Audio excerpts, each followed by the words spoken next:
好，打开视频面着。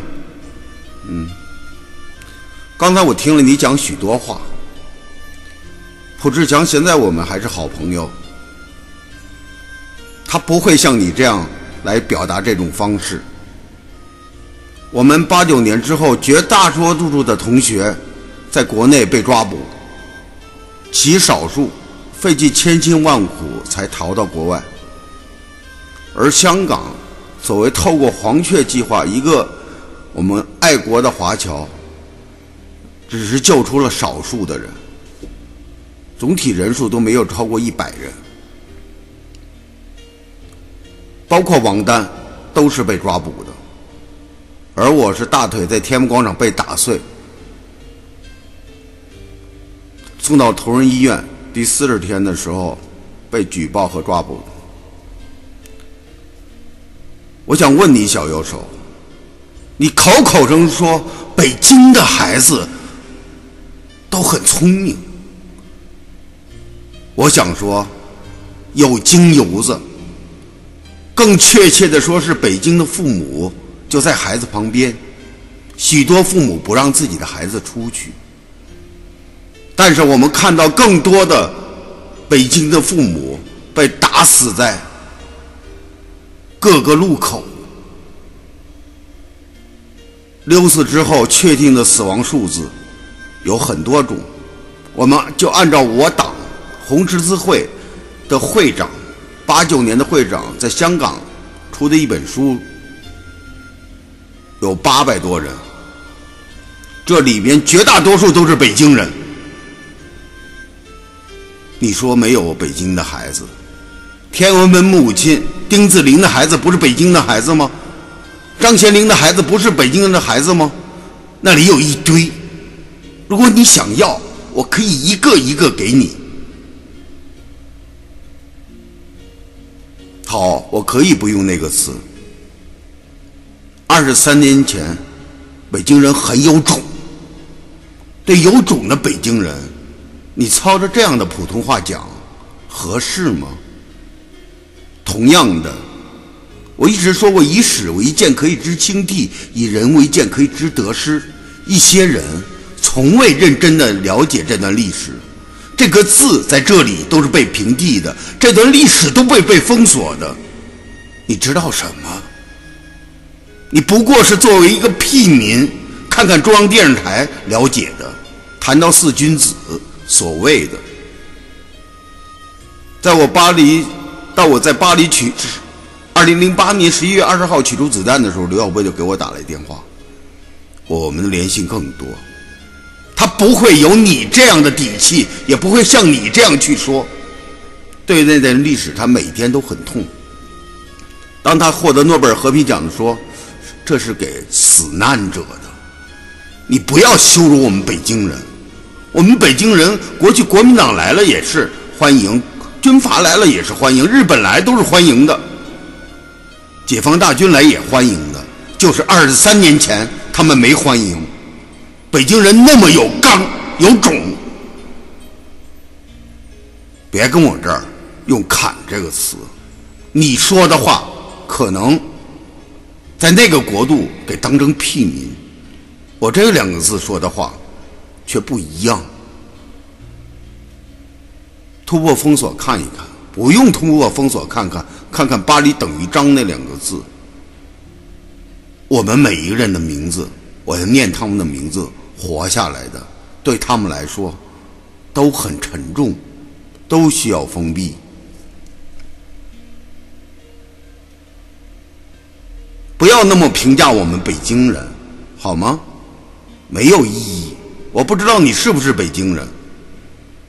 是的，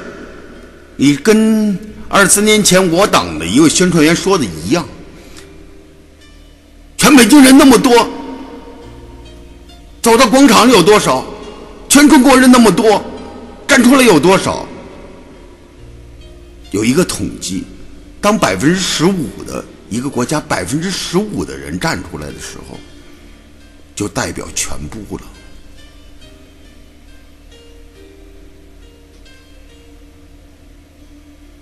不要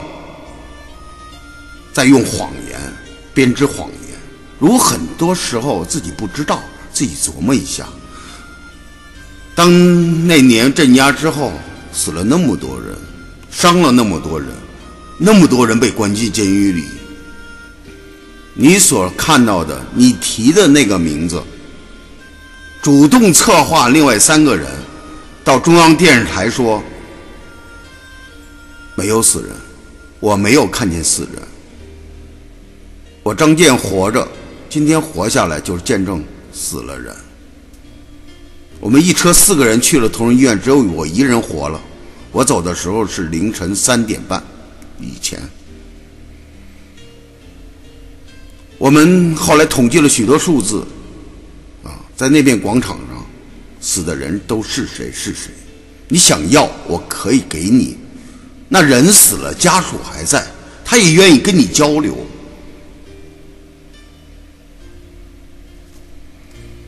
不要总是说一帮小孩被蒙蔽。我们留下来的时候，每人都写了血书。是的，我们没有想到会那么残酷，会那么法西斯。是的，八国联军都没这么干。你还有什么可说的呢？你可以说这帮人该杀，别跟这儿侮辱北京人的尊严，也不要把北京所谓的京骗子那点东西在这儿忽悠，做个屁民就是屁民。你好像所谓的认识我们当中一些人，每个人多少年之后可以选择自己的活法，不要紧。我们没有说谁的活法怎么样，但是我依然这么活着。活着就是证明，你只要欺负老百姓，我永远站在你面前。不要说什么仇恨，那些事儿都过去了。我是教会的牧师，我可以用法文跟你交流，我也可以英文跟你交流。我不想卖弄这个，我们有这样的水平，用你们的话叫煽动，但是当年没有。怀着最朴素的爱国之心，我昨天已经放了白岩松的讲话。为什么有良心的中国人会那么讲，没有良心的中国人还自欺欺人的会那么说，还用我们北京清油的那点状态。惹内西巴，我不想说话了。是我们北京人吗？1949年北京人不到200多万，对不起，你们不是我们北京人，我是祖祖辈辈的北京人。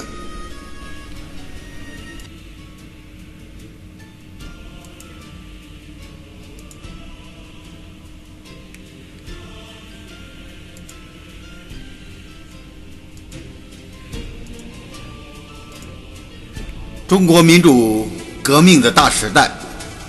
我们称为 3.0 民主革命。各位中国民主运动的同仁，各位前辈，各位朋友，各位师长，今天我和诸位探讨中国民主运动在新的政治文化生态、新的技术科技时代、新政治发展形势下，我们自有民主革命斗争所呈现的一个新的方式，我称之为民主革命的 3.0 大时代。我想诸位都清楚，互联网在今天日新月异的进步发展，纵观中国民主运动的进步，也是和互联网技术同步进行。互联网最早是 Web 1.0 时代，人们制造了一个网络平台，单方面提供更多信息服务，争取更加多的点击支持率，已经达到了自己的目的。新浪最初就是以技术平台起家，搜狐以搜索技术起家，腾讯以即时通讯技术起家，早期的动态网、大纪元时报、博讯等等网站也是如此，有管理团队，有信息发布，但是反馈不及时，互动就不够充分。当然现在他们技术早已进入了 3.0 时代，中国民主运动和中国文艺复兴运动的早期就是如此，一些领袖、一些知识精英策划组织建立民主三角地、民主沙龙，或者民间杂志，或者笔会、研讨会、画展、游行集会、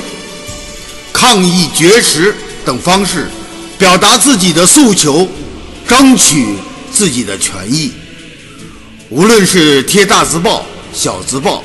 使用大喇叭、小喇叭，一个人的演讲，还是多方串联，这都是一方直接对多方社会大众的宣传模式，就是 1.0 的民主革命形式。那么 1.0 民主革命的形式要求必须形成精英的群体，带领宣传鼓动，而支持者也就是被煽动者。中国1989年的学生运动就是 1.0 样式的民主运动。这种民主运动具有时代的特征，也同样具有历史的局限性。专制集团只要对运动精英进行逮捕、驱逐、流放、迫害，在监牢里消灭，在肉体上摧毁，这样他们就可以做到一些禁锢的目的。同样，专制独裁者也利用资源优势，利用分化瓦解，堵塞信息，制造矛盾，危言耸听，使得冲突双方无法有效的妥善和磋商，结果就是两方缺乏令人信服的协商机制，温和派往往被抛弃和无所作为，极端革命派往往此时占上风，冲突的结果可想而知。然而 1.0 时代的人们牺牲的精神和抗争的精神永远值得称颂，尽管那牺牲是何等的巨大。独裁刽子手踩着皑皑白骨飞黄腾达，自由战士也踏着血泊勇敢前行。那么互联网进入 Web 2.0 就更注重用户之间的相互作用，用户就是网络内容的浏览者，也是网站内容的制造者。所谓网站内容的制造者，就是说互联网上的我们每一个用户，每一位网友，不再仅仅是互联网上的读者，同时也成为互联网上的作者。不但仅仅是在互联网上冲浪，同时也成为波浪的制造者。在模式上由单纯的读向写以及共同建设发展，由被动的接收互联网信息向主动的创造互联网信息发展，从而更加人性化。比如我们的推特、脸书、Facebook、博客、微博等等，每一个人都是参与者，每一个人都有自己的群体，每一个人又都是什么？领导者。那么2001年春天的时候，北非的茉莉花革命连带中国的茉莉花革命，充分展现了 2.0 民主革命的特点。人人都是参与者，每一个参与者都拥有自己的小群，每一个群主又是一个个领袖。2.0 网络民主革命所倡导的以人为本、草根创新、开放创新、共同创新的概念，就是 Web 2.0 的核心理念。我们大家互动、分享信息，所有的网络行为都可以用互动、分享、关系的概念来诠释。那么 2.0 民主革命的宣传不再只是过去简单的道德说教、价值上的灌输，而是以尊重每一个人的权利、参与者切身的利益和愿意，我们彼此互动、分享和彼此的关系。比如在中国国内，在南京、在厦门等地，包括在启东，你要上西麦，对，发生的那些活动，大家想一想，都是 2.0 革命的产物。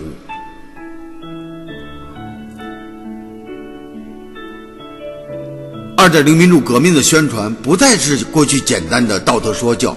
而是以尊重每一个人的权利、参与者切身的愿意和利益，上来了吗？彼此互动。听见了吗？听到了。来达到它的作用啊！他们的私聊房间总是影响我啊，因为我这个级别太高了，他们任何的声音我都能听到啊。这大概就已经提前进入了 3.0 啊。但是我们从事网络 2.0 也会遇到很多困难，当然有很多契机。维权示威活动，无论通过环保，还是通过征地等等这些集中体现，争取到我们国家微观民主的胜利。因为我们大的制度没有什么改变，但是在某一地区，甚至在某一小区、某一个个案里，它的成功就使得我们中国的民主与法治在这样的呐喊当中，在这样的牺牲当中，在这样的努力的争取当中取得了进步。这就像一条河流、一个村庄、一个城市，就是点滴的环境的保护，就是一块块的土地，他们可以在现有体制之下取得一点胜利，就是胜利。这虽然不是宏观民主的变革，但是确实微观民主社会的胜利。这种胜利不断的累积，就从质变到量变的一个突变。那么中国的互联网中心说呢，那么现在中国的网民数量已经达到 5.38 亿，互联网普及率达到 39.9%。那么2012年上半年网民就增加了2400多万。那么中国的手机网民达到 3.88 亿，较2001年增加了3270万。网民中用手机接入互联网的用户比上半年的 69.3% 升至了 72.2%， 已经突破了 1.6 亿人。那么 1.22 亿人透过宽带上网，4430万人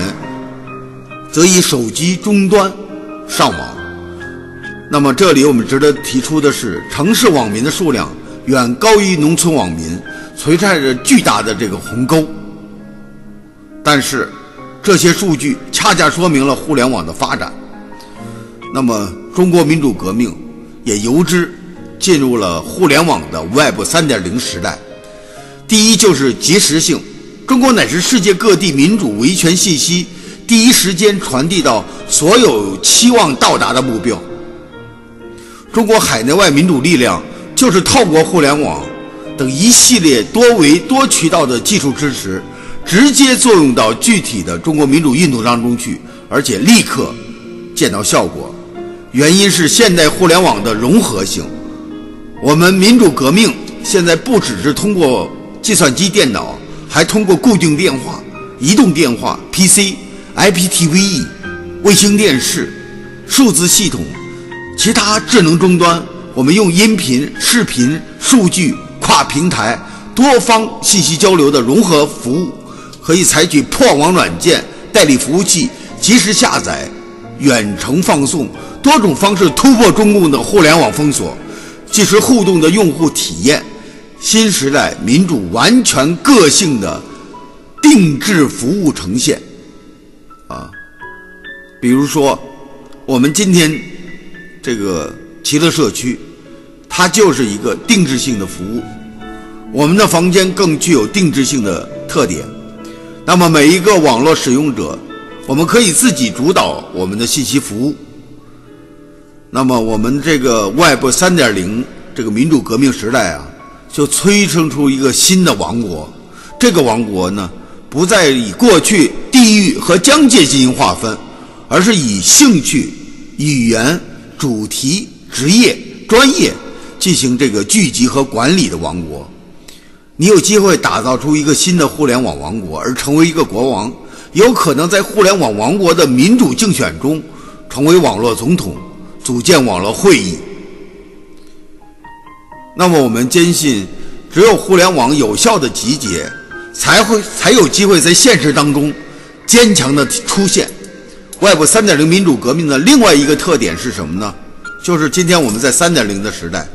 你不仅仅是民主革命的据点，你还是民主革命的王国平台。因为也许你的邻居就是你敌对阵营或者不同观点的平台。尽管在无限量的这个空间里我们有很多的自由，但是我们既要有斗争，也要有交流。因为在这个巨大的资源是公共的，比如说我们在齐乐社区，包括我们在一些其他平台这是公共的。那我们的隔壁也许就是反对我们的，那我们大家又要在一个公共平台，要守一个公共平台的规则，有一个超越不同网络平台之外，政治歧见、民族矛盾和宗教冲突之外的网络法律制度边界，要求大家来遵守。这就是我们在网络这个王国可以做到的。那么 3.0 时代呢，要求我们要有斗争，也要有对话，有妥协，也要有交流，有沟通。而现实民主革命进程也需要同志们、朋友们呢彼此沟通，和对手沟通，甚至有原则的适度妥协，力求双赢，这是政治斗争必须的。所以说最近有一些朋友他问是不是最近关于中国的宗教和其他的做一些行动我的劝告就是我们必须首先要保存自己，特别是国内的朋友一定要保存自己我们有些时候必须在中国的这个现有的法律框架内玩，不然我们过早的付出那么多牺牲是不值得的。那我们可以举例以前乌坎的事件，我们就是透过我们的语音平台和乌坎 QQ 群发生联系，当时我们是黑眼睛看世界，是在 RC 语音，透过网络和电话直接和他们深入交流，声援他们，提供信息，而且联系国内外的媒体，同时电话网络联系乌坎的村民，接应境外的媒体。而乌坎人民在斗争中也很有策略，有抗争，有妥协，有示威抗议，又是进退自如。而我们所做的只是无条件的支持和声援，而不是指挥或者利用。可以说原始的中共当局的打棍子扣帽子这个 1.0 式的那种维稳的这个方式呢已经不行了我们已经取得了很大的一个新的进展和方式。那个以及早期的这个中共的这个刚性维稳和老百姓维权抗暴这种 1.0 的模式，那么延续下来我就是说中共当局的打棍子扣帽子那种 1.0 那种刚性维稳和现在老百姓的这个村民的激烈的这个维权抗暴之间的这个矛盾，如果延续下去会尖锐对立，你死我活，流血杀头的模式。但是这期间在强大互联网、电话、数字媒体、卫星电视的策动下，乌坎成为国际社会瞩目的地方，恰到好处的双方都出现了 0.5 的这个和解机制，两个 1.0 加上两个 0.5 就是典型的朴素的 3.0 样式的维权抗暴胜利版本。那么专制政体得以长期生存的根本原因之一，就是其能够阻止各种不同的反对势力联合起来进行集体行动。那么一旦这一能力退化甚至消失，专制政权的生存就成了问题那么从形式上来看呢，目前中国集体行动呈现多样化和高频的特点，而且这些群体事件还有其他形式的和平抗争和网上群体性的事件，这类事件的爆发频率在过去10年里以倍数增长，这是不言而喻的。这一趋势呢，使中国政府的这个维稳成本大大的提高，而且其威信呢大大的降低。这里涉及弹性的抗争、微观的胜利策略，这里也涉及在互联网他们所建立的我们的 QQ 群这也是 3.0 样式的体现。所以我们认为这个弹性的抗争就是一改我们民主自由人士维权抗暴人士硬碰硬的方式。那么中国民主运动向来不怕牺牲，所谓铁窗民运、铁窗鸡突、铁窗信仰者、铁窗维权人士比比皆是。3.0 民主革命的方式呢，以牺牲最小、无组织、无领袖、无旗号，却是做出比有组织、有领袖、有旗号更大的事情。那么他们的存在呢，给专制者如芒在刺、如刺在喉的感觉，除也除不掉，吐也吐不出去的感觉。那么中共专制利益集团的刚性维稳和这维权抗暴民主革命的弹性抗争遥相呼应。刚性维稳和这维权在干什么？你们其他人在干什么？你们没事在私麦上不要那个乱用。如果你们要是继续在私麦上胡乱使用的话，我就只能关闭私麦了啊！因为我正在做演讲，在交流。你们上私麦会影响我的房间演讲的正常交流，谁在上私麦我就只能封闭了啊。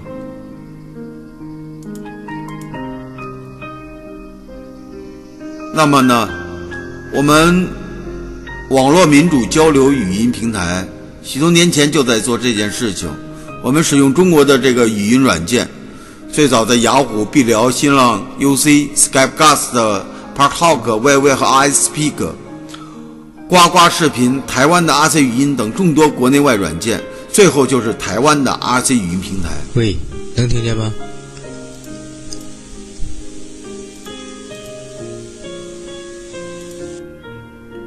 那么这些语音平台呢，我们使用了很久。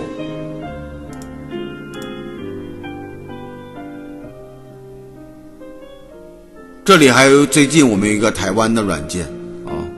那我们在 RC 的时候呢，我们有300多个骨干的 IP-ID 全部给封闭了啊。中共这个手段之毒辣，是中国大陆网站很少用的，而且他们还竟然渗透到台湾。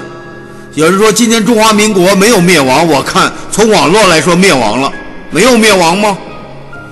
一个中国大陆和台湾合作的一个 RC 软件，它就是很有计划的策动了对我们全部的封锁，在中华民国的网络土地上，这难道是简单吗？那么我们坚持网络语音视频民主宣传交流已经持续很长时间了，在以往的岁月里，成千上万的国内外朋友积极参加我们的语音平台交流，这期间风风雨雨，辗转国内外众多的这个软件系统无数次的被封闭，无数次的被破坏，但是我们坚持下来了，尽管也有掉队的。那么在我们的平台集中许多国内外的这个自由民主高水平的这个观察家、学者和辩论者，我想在这一点我们应该是很清楚的啊。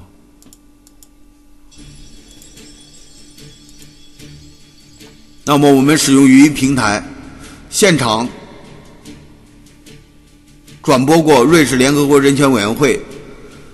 关于中共践踏人权的听证会，在我们的平台集中了许多国内外的学者关于中国敏感话题和关注中国大陆的大小突发事件、人权维权事件。我们用语音平台现场转播了德国柏林召开的支持中国与亚洲民主化大会。我们使用语音平台线上直接和乌坎维权抗暴的村民联系，声援他们的行动。我们使用语音平台支持和声援中国茉莉花行动。我们感动其中一位网名南国风光青年的聊友说，现在不去上街，什么时候上街？我们感动另外一位秋叶女聊友说，你们可以掐死花朵，但是你们无法掐死春天。我们使用语音平台给国内外朋友广播自由世界的声音以及历史真相。中国民主运动先驱魏京生先生、胡平先生、王群涛先生，天安门学生运动领袖丰春德、沃尔开西、熊岩、方正，法国汉学家马黑霍斯曼，还有我们西藏的藏汉协会的负责人等等等等，都来到了我们的平台演讲交流，引起巨大的轰动。高峰时刻，透过不同的互联网，有很多人同时聆听。互联网将我们相隔千山万水的距离缩小到我们和电脑的距离，甚至是零的距离。就是我们的和电脑的距离，我们可以举行国内外民主同仁的大型盛会。欢迎朋友们把我们的齐乐社区朵朵张健10003房间介绍给朋友们，与世界分享你的自由。中国民主力量面对共产专制，似乎力量很悬殊，几乎枪杆子、刀把子、钞票子、话筒子都是党国把控。不难发现，信息革命和现代通讯技术的飞跃发展，为中国静悄悄的政治革命提供了催化和放大的功能。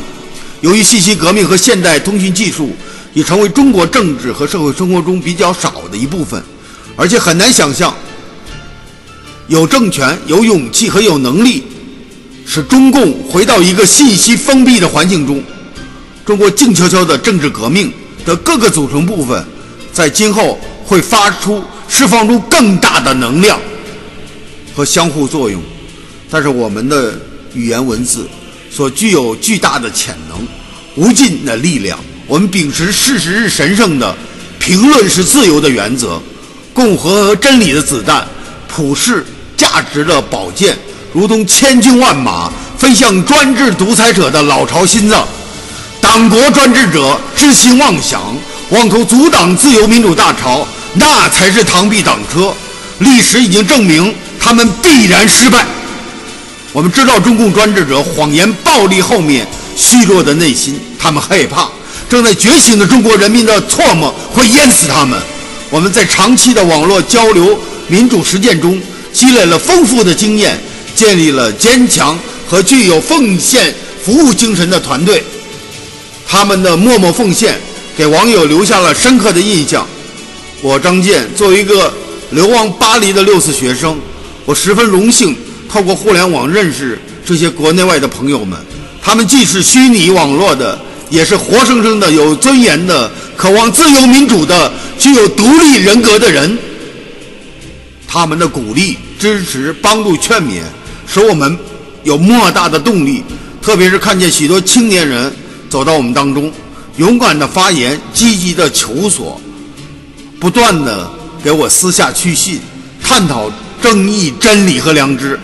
我感觉到我们过去的付出不是枉费的，8、9年的血没有白流，泪没有白流。他们还记得我们，愿意结识我们，我们也从未忘记他们。我将其中一些网友的网名编辑成顺口溜，调节我们的一下气氛。和专制者斗争是快乐的事情，可以使人年轻，因为你的多方面细胞都会调动得很快。我把这些网名呢编成了顺口溜，念给大家听。美国基诺，歼敌黑鹰，智慧石头，曹丕之老雷论道，埃博拉无奈越狱，大陆三弹为清新中华三民党。漂亮宝贝儿炫儿功名无名，农民工向往大唐皇帝。777在屠宰共产党，小东采集居东篱下，走向共和。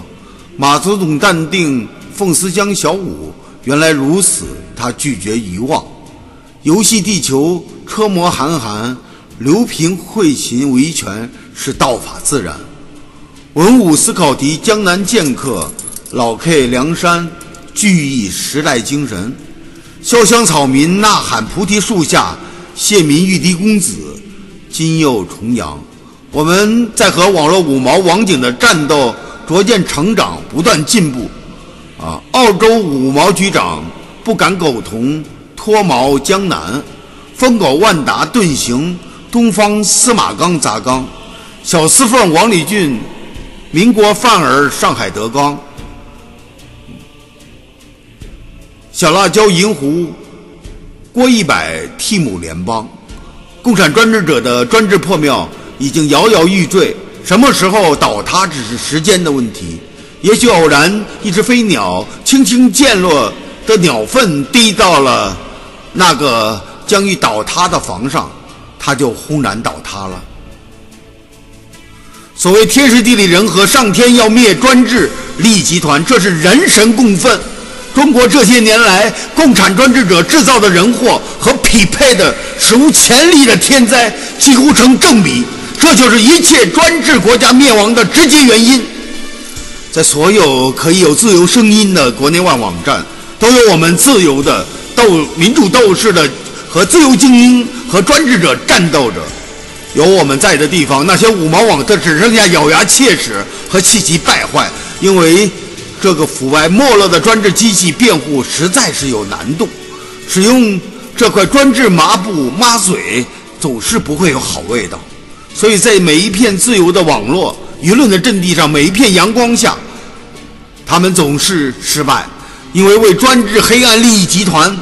维护的虫子们见光死。让我们努力地向着民主的中国奋斗前行。我套用《钢铁是怎样炼成的》这一本书的一个名言，我想我们也可以用：人最宝贵的是生命，上帝给予我们只有一次，人的一生应该这样度过。当他回首往事的时候，不因碌碌虚度年华而悔恨，也不因碌碌无为而羞耻。这样在他临死的时候，他就能说：我已经把我的整个生命和全部的精力都献给了这个世界上最壮丽艰巨的事业，为了中国乃至世界人民的自由民主和解放而斗争。我们今天坐沉专制者的牢底，面对他们的枪林弹雨，为此颠沛流离，妻离子散，家破人亡，亡命天涯，被跟踪，被喝茶，被威胁，被监视，被失踪，被辱骂，被谩骂，被侮辱，被自杀，被精神病，就是为了我们下一代不被跟踪，不被喝茶，不被监视，不被失踪，不被谩骂，不被自杀，不被精神病，让他们在共和国自由土地上自由的呼吸，快乐的生活。这是我们责无旁贷的责任。我们不可以将这种惨无人道的共产专制制度遗留给我们的子孙，那是一代人的耻辱。在我们这一代，上下必须做一个了结。在我们这一代，必须做一个了结。大江东去，浪淘尽，多少风流人物，我们根本是草民尘沙。历史的偶然叫我们澎湃浪尖，结束一场专政，建立民主共和，就是我们一生的使命。也许我们当中多数人会成为中国民主运动道路上的铺路石，但是我们愿意。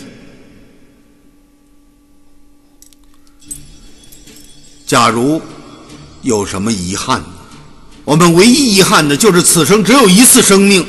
奉献给我们多灾多难的伟大可爱历史悠久的祖国中国，让我们充满着希望，迎接民主革命大时代的到来。黑夜已深，白昼将至。所以同志们、朋友们、网友们，我们每天都在书写着历史，我们就在历史当中，我们就在历史潮流的最前面。不要以为我们今天一个小小的房间，在 QQ 群上一个小小的发言，你写的一排排小小的自由民主的信息，它都会产生无尽的力量。语言是有力量的，文字是有力量的，这才是共产专制者他们可怕的。因为我们能够揭露真相，让这些专制者在这真相面前垮台。我们和专制者斗争就是坚持，继续坚持，遗忘以拒绝遗忘。所以亲爱的朋友们，不不要以为我们每天只是在这里，我们没有虚度光阴，因为我们人生的每一刻，只要活着，就是要揭露专制的虚伪和黑暗。今天你影响了一个人，今天你影响了一个网友，就是从共产专制的邪灵里拯救了一个人。有些朋友不理解这是什么。我们谈及很多次革命，革命有很多种，有现实当中的革命，拿起武器面对专制者，也有我们生命的革命，我们思想的革命，我们灵魂的革命。我们透过互联网把更有真实的信息告诉我们的朋友们，透过互联网揭露中共的谎言与暴力，我们更多的朋友网友就更清楚地了解他，在他们内心深处思想深处发生深刻的革命。朋友，你今天这样的改变不是普通的改变，是一个生命的改变。因为从那一刻起，你就脱离了共产专制的辖制。真正的基督徒，他不会认同共产专制者的谎言和卑鄙的行为。真正的其他的信仰者也是如此。一个真实、善良、美好、忍耐的、充满着上帝爱的团队和个人，对那些谎言、暴力、假恶暴所高化成的共产专制利益集团本质上是不同的。所以说，我们在抢救灵魂，也在抢救生命。我们每一次改变就是一次革命。我们每一位都是一位战士，为真理做见证的战士，为自由民主做见证的战士。我们每一位都是理想主义者，都是梦想家，因为我们的梦想就是让中国必须建立一个民主共和的国家，而且必须是在我们这一代。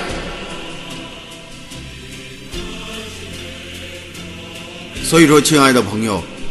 让我们共同努力，奋勇前行。今天环看世界，专制独裁国家一个个灭亡。我们以前认为是冻土的北部非洲这些国家，阿拉伯世界国家都在一步步的走向民主，在茉莉花革命的风潮下发生了深刻的变化。我们也认为是冻土的很多的地区和国家都发生变化，甚至缅甸这样军政府国家，昂山素季都说，我们存在就是一种胜利。记住大家，我们存在就是一种胜利。我们有尊严的活着，就是从胜利走向胜利。让我们期待我们会有一个崭新的美好的未来。上帝保佑中国。 God bless China. Mon Dieu. Praise Mon Dieu.